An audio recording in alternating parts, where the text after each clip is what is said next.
What is up, YouTube? I'm Devon, DaVinci, leader of the Renaissance Crew, and you're watching DaVinci Reacts. Today, I'm going to be getting into it's a reveal trailer for Smash Bros. Ultimate, a game that I haven't played, but I really would like to. At some point, I'm going to get a Switch. I can, it's just I never really thought to, sit down and actually get one. Maybe that's something I should think about, because enough games have come out that it's justified a purchase for me. But this is a reveal trailer for a specific character that I'm sure another character is tired of seeing them follow them in games. Like, how many games is this now where this character has followed this other particular character into spin-off games? Everywhere. Like, everywhere that the first character appears, the second one follows. But with that being said, let's jump into this, see what it has to offer. Now, I was thinking about doing a stream of the Game Awards, but given the fact that this is the year that The Last of Us 2 came out, I had a feeling that the Game Awards was going to be just a gigantic, what's the word I'm looking for? Circle jerk for Last of Us 2. And personally, based on the videos that I've watched and based on the story that I've read, I do not care for Last of Us 2 at all. I just, I've made my points known about it, and I've expressed it to people that I've had discussions with why I don't like it. And, you know, some people, they'll understand. Some people, they might disagree. But then you have some idiots that they hear criticism and it's just like they get triggered. Almost like they take it personally. It's almost the exact same as people that like The Last Jedi. Like, I hate The Last Jedi. I give you reasons for why I hate The Last Jedi, but for some people, it's like all they hear in their ear is, oh, Last Jedi bad because I'm a Star Wars fan, hear me complain. Like, no, I'm giving you legitimate critiques for why I don't like it, but you're dismissing it because you like it and you don't like hearing critiques. But, yeah, I didn't think it was worthy of all the awards that it won. I think there were some great games that came out this year that were much more in line for Game of the Year, and, you know, music and art style, like direction, all that stuff I felt were better done in other games. But with that being said, let's jump into this. This is the Sephiroth reveal character trailer for Smash Bros. Ultimate. And I'm interested in seeing how they bring him over, because Sephiroth is a very dark, mature character. And stick around, because after this video is over, I'm going to a rant about Sephiroth and Kefka. Let's do this.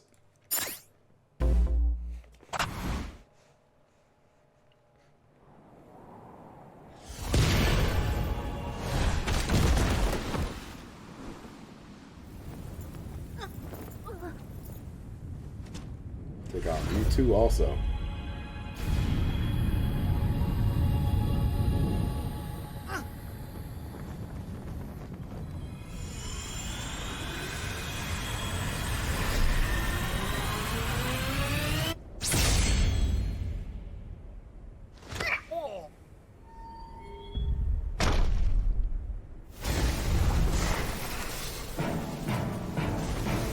There it is.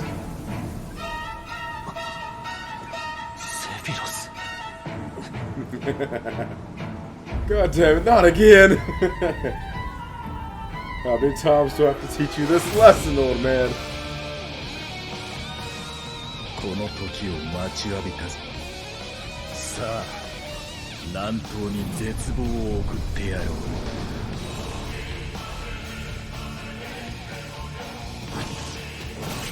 Oh, he's gonna be fun to play with. I can see it.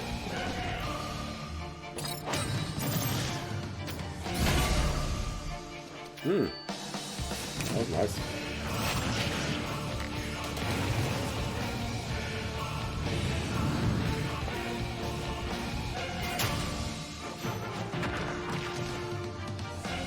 I thought that little thing he did, that was the Aerith move, wasn't it? I'm guessing the wing is his ultimate ability.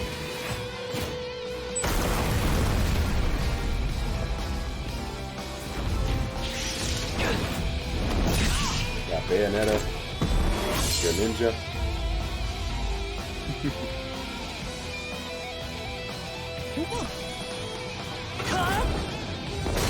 That's to keep it PG.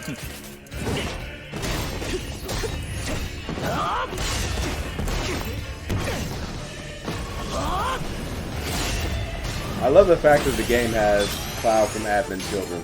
That is my favorite rendition of that character. Like, he's just so badass.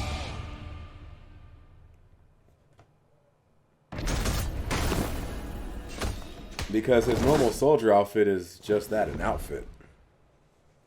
思い出の中にじっとしていてくれ。私は思い出にはならないさ。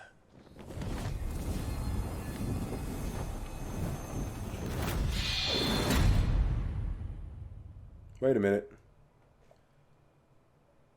Can you control... Hold on. Time out. Hold on. Hold the phone. Time out. Pause.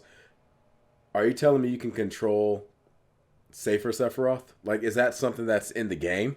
Or was that a tease? Or was that just like a thing they just did? It wasn't that big of a deal. Should I be...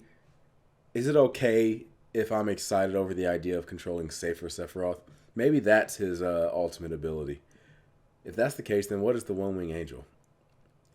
Maybe that pops up when you do your little, well, say up B attack. Or was it up C? I forgot. Last time I played Smash Series was like with Melee, and I'm trying to remember. I think that was like an up C attack where you like jump up C for your third jump, and maybe his wing comes out and he like flaps himself and it like sits around for a minute. But yeah, I'm very curious about how this works. Like I say, he looks like he's going to be fun. He does like he's more of a power character though, which normally all of his other depictions, he's like very fast. He has range and he's fast. His attacks probably don't do a lot of damage, but it's very tough to like get to him. Whereas, like I said, in this game, it's very like his moves are a lot slower, but I'm guessing they're harder hitting. But I don't know. For those of you that are like really serious in the Smash and know all the details about it down to like the frames and if you know about the character tiers and all that other stuff, then you probably know way more about just looking at this trailer where he's going to rank as far as like other characters. But I haven't played the game. I don't know what the tweaks they've put to the characters are, so I don't know exactly like where he would stack up. But he looks interesting. I mean, I would play with him just for the fact that I'm playing with Sephiroth. You don't really play with him a lot in other games. So, yeah, I can see this being cool. Now, on to my little rant. Now, in the Final Fantasy community, there's a big debate about, first of all, what the greatest Final Fantasy is between Final Fantasy VI and Final Fantasy VII. And then there's a deeper discussion, or a sub-discussion in that, where people talk about Sephiroth versus Kefka, and the debate on who's the better villain. Now, personally, I say Sephiroth all the way. I have no idea how people can say Kefka. And before you go into detail about, oh, well, this is why I think Kefka, I'm about to go ahead and try to spearhead every last one of those points and take them down and prove why Sephiroth is the better of the two. Now, of the games themselves, Final Fantasy VII and Final Fantasy VI, the original Final Fantasy VII did have a lot of technical issues. And there was a lot of like mistranslated things, and it felt a little rough sometimes, but overall the story was great. The characters were great. To me, the characters were even greater than Final Fantasy VI. Now, it's different. Final Fantasy VII, to me, overall, the character cast was greater. Final Fantasy VI, the character cast wasn't as great, but the characters that were great in 6 were some of the greatest of all time, in my book. Like, Celeste is one of my favorite Final Fantasy characters in Final Fantasy history, bar none. Like, I don't even think there's any characters in Final Fantasy VII that hits my top. Well, I was about to say top 5, but top 3 for sure. There's no characters in Final Fantasy VII that hits my top 3. Celeste is my second favorite Final Fantasy character of all time, behind Vivi from Final Fantasy IX. And I mean, you look at her, you look at Terra, you look at Locke, you look at Cyan, you look at even Shadow in a way. But like, there's a lot of characters in there that are just like great characters. But then there's just a handful of characters that are just bottom of the barrel nobodies. Like, there's a damn Sasquatch that you can get on your team, and then there's Go-Go, and the whole joke is nobody knows what the hell it is. It doesn't have a story, doesn't talk, nothing. It's just there's a lot of characters in Final Fantasy VI that their whole purpose is just to take up space on your party. Another option that you can choose to use. Like, that's it. Final Fantasy VII, every single character had story to them. Every single character, even the optional characters, had their own personalized side quests that you can go on, learn deeper aspects about those characters, their motivations, their strengths, their weaknesses, just to get like a personal journey into them. Every character had that in Final Fantasy VII. That is why, to me, Final Fantasy VII has the greatest characters of all time. Music. Final Fantasy VI has a bit of a disadvantage because most of their stuff is chiptune, and you have Final Fantasy VII where everything is like orchestral, so it's automatically at a disadvantage. There are some great songs in there, like, of course, the opera scene is one of the greatest. Even in chiptune, that is one of the greatest Final Fantasy songs of all time. Final Fantasy VII, something I noticed about this, because me and King Rutherford were actually having a soundtrack battle, because his favorite Final Fantasy is Final Fantasy IX. My favorite is Final Fantasy VII. So we were pretty much like picking songs from each soundtrack and like putting it against it. Like, he would pull this song out and be like, okay, well, I got this song, and I'll pull out one of my songs, and then just to go back and forth to see who has the better songs. And something I noticed about Final Fantasy VII is a lot of their songs are the same song but just redone in a different tone or a different mood. Like, they have one version of Aerith's theme song that is more upbeat, and then they have another of her theme song that's depressing. Then they have like another of her theme songs that's like subtle. It doesn't have all the notes, but it just like hits enough so that it's still her theme, but it is put somewhere else. Like, it reminds me a lot of Super Mario World, where the entire game was pretty much one song, but every level they took that same song and just like changed it, like doom doom doom doom doom doom doom doom doom doom. Then you go to a cave and it's like doom doom doom doom doom doom doom doom doom, and then you go underwater and it's like doom doom doom doom doom doom. Like, the same song, but they change it in a way so that it fits the mood. That's what Final Fantasy did with a lot of their songs. They take a song and they would change it a certain way so it would fit the mood of that story. So I found myself hitting a wall a lot of times when it came to picking songs, because it's like he would have songs that were just like original, and then I would pick a different song and it's like, oh, this is the same song I played last time, it's just a little bit different. Hold on, let me find something different. So as far as music, I would make it a wash, because like I said, the sound is better in 7s, but 6 has more variety. Well, as far as visuals, it's no comparison. That's it depends, I guess, on your taste. Some people like 16-bit graphics better than others. I'm a fan of 16-bit graphics myself. I love Chrono Trigger, one of the best looking games ever in my opinion. But I still would put, those early 3D games weren't that great. So I would make that pretty much a tie too. I'd make it a tie. Let's see. What other areas? Presentation. For me, presentation goes to Final Fantasy VII.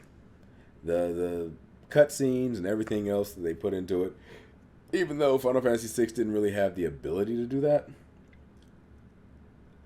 Even like the cutscenes they did have, I'm somebody that can suspend my disbelief and get, and I can get like,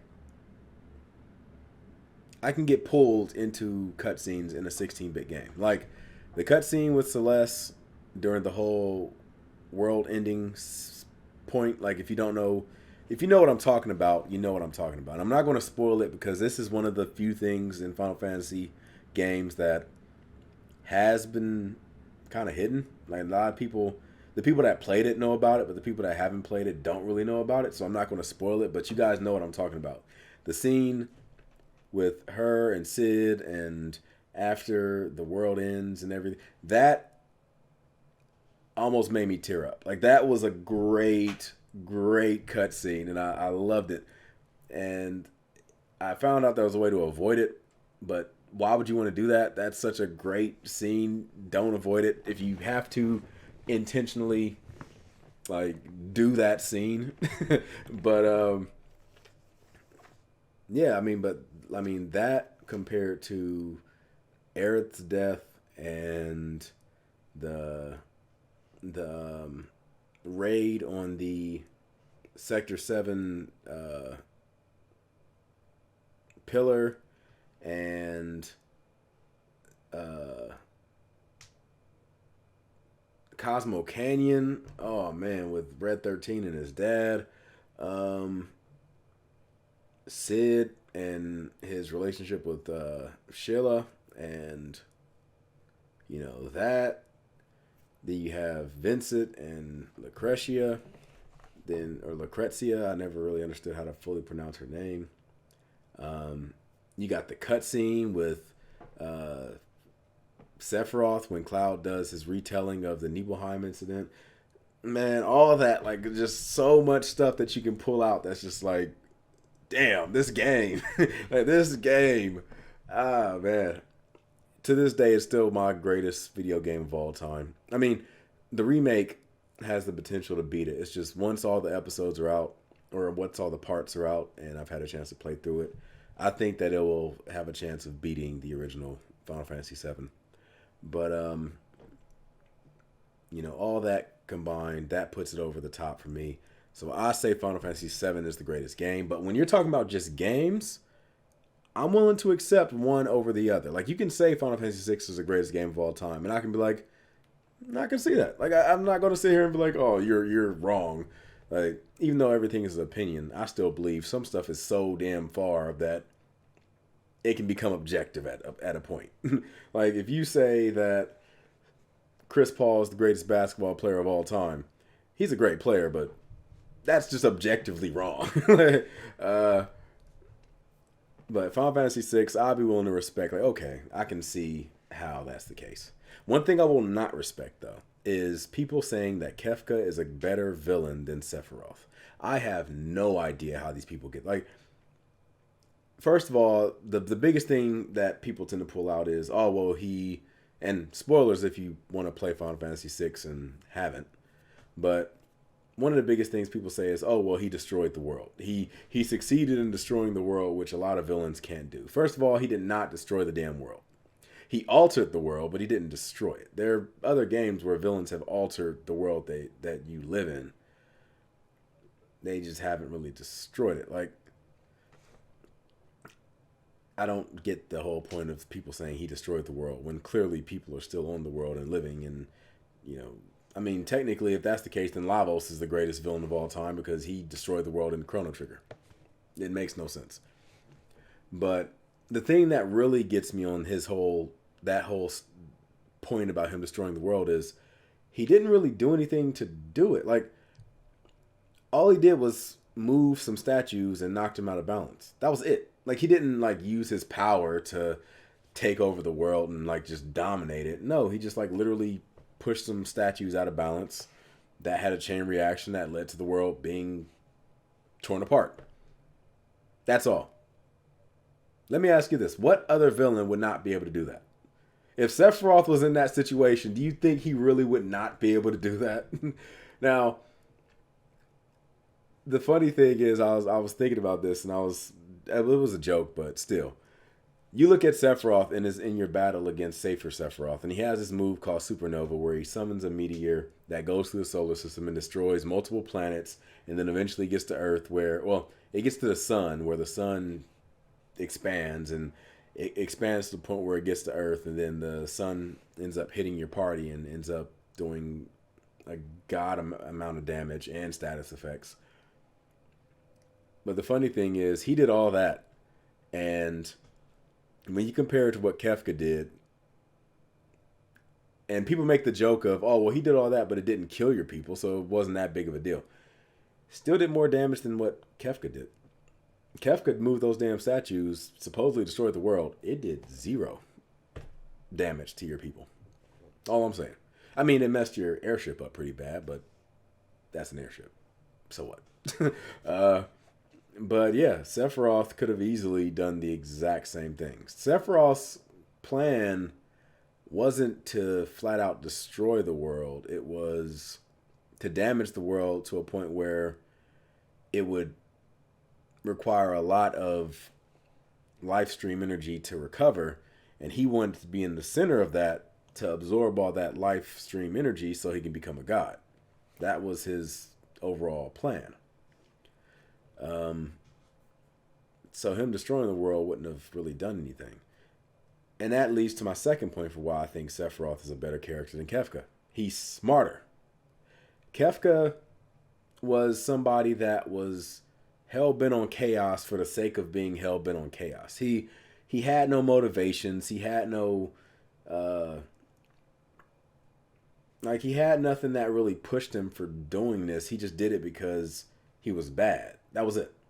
He was an evil character, and that's it. I know there's a whole side story that you can possibly get into if you do some side quest or whatever, and there's dialogue that mentions that he was experimented on with magic, and that led to him becoming insane and whatever else. But first of all, if I have to do side quests just to learn about the motivation of your villain, then you're already on a bad start.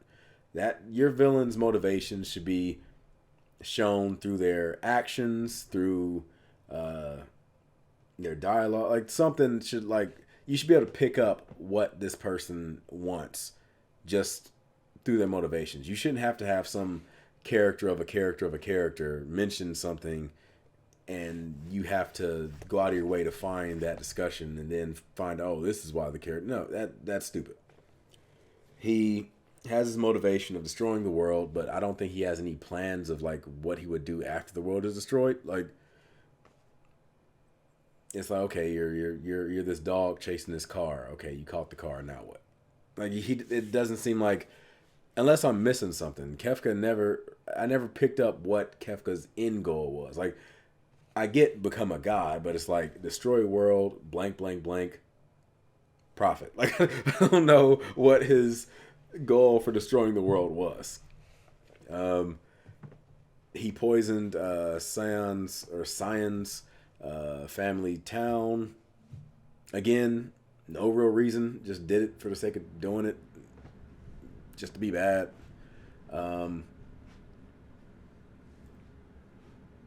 Yeah, and then like the entire point leading up until the world-ending thing, he was portrayed as a joke.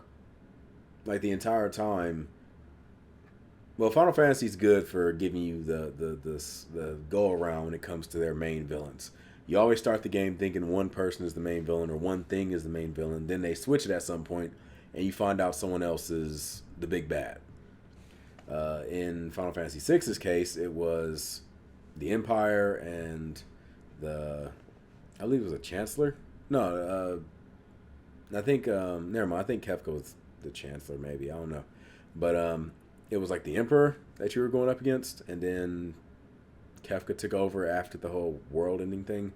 Final Fantasy VII, obviously, it was Shinra, and then you find out about Sephiroth, and that's how that happens. But Sephiroth has motivations. That's why I like him as a character, or at least more than Kefka, because Sephiroth wasn't always evil. He wasn't someone that,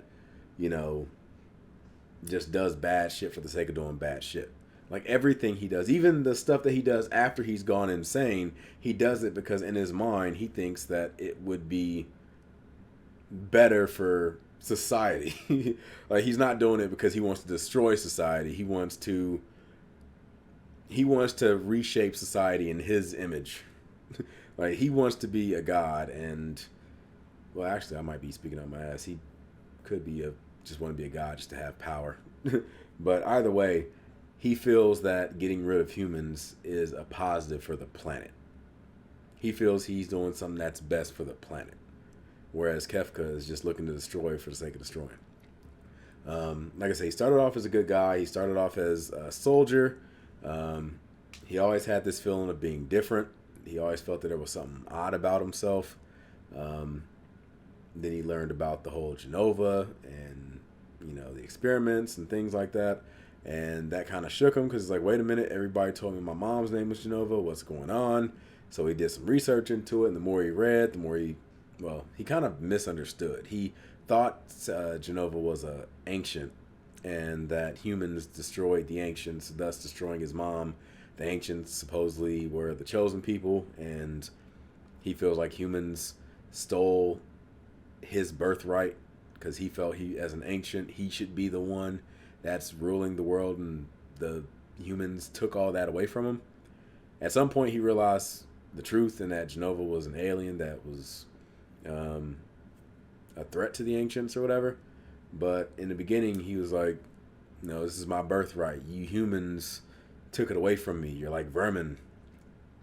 And truthfully, he wouldn't really be wrong about that. I mean, humans did kind of... this is something I might have missed. Is it established that humans were the ones that took out the ancients, or did the ancients die with Genova, or the battle with Genova, or something after that? Like, they just naturally died off. I know it's probably the answer. It's just that it's been a minute since I played the original Final Fantasy, so I probably forgot that particular detail. But bottom line is, that's his motivation. He's a good guy.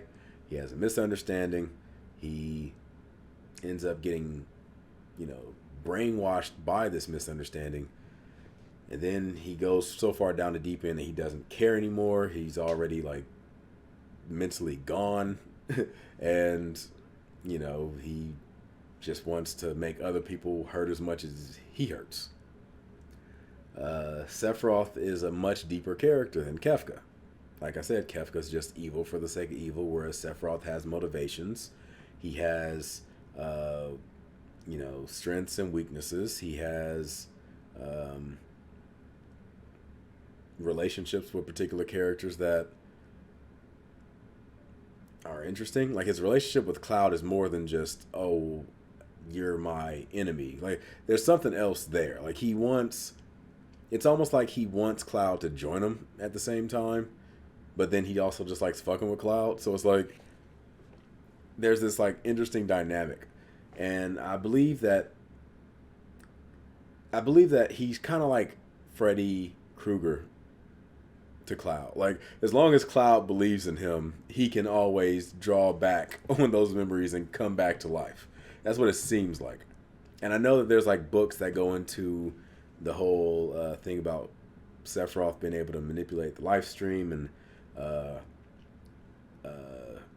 manifest himself in real life by keeping his memory alive, or willing himself to life. Like, his will and stuff still exists, and he's able to manipulate stuff to keep himself coming back. But yeah, there's a lot of deep stuff, and that's just my opinion. I think that Sephiroth is a character that is much deeper than Kefka. So I don't know what people keep trying to pull out when they say Kefka's a deep character, because he's not. Like, people want to say, oh, he's like the Joker. No, the Joker has motivations too. Like, the Joker isn't just going to flat out kill Batman, or at least the best versions of Joker is not going to just flat out try to kill Batman. Like, he enjoys the back and forth that him and Batman have. He wants to torment Batman, and he wants to break Batman. If it has a choice between just flat out killing Batman or making Batman into a crumbling version of himself, like a shell of himself, that's what Joker would want to do. he wants to break Batman mentally. He wants to expose him because Batman really is just as crazy as the people he goes around chasing. Joker wants to break Batman. Kefka, if he had a choice of just flat out killing Tara, I think he would. I don't think there's a situation where he's like, oh, well, I just want to fuck with this. No, I think he would try to just flat out kill Tara.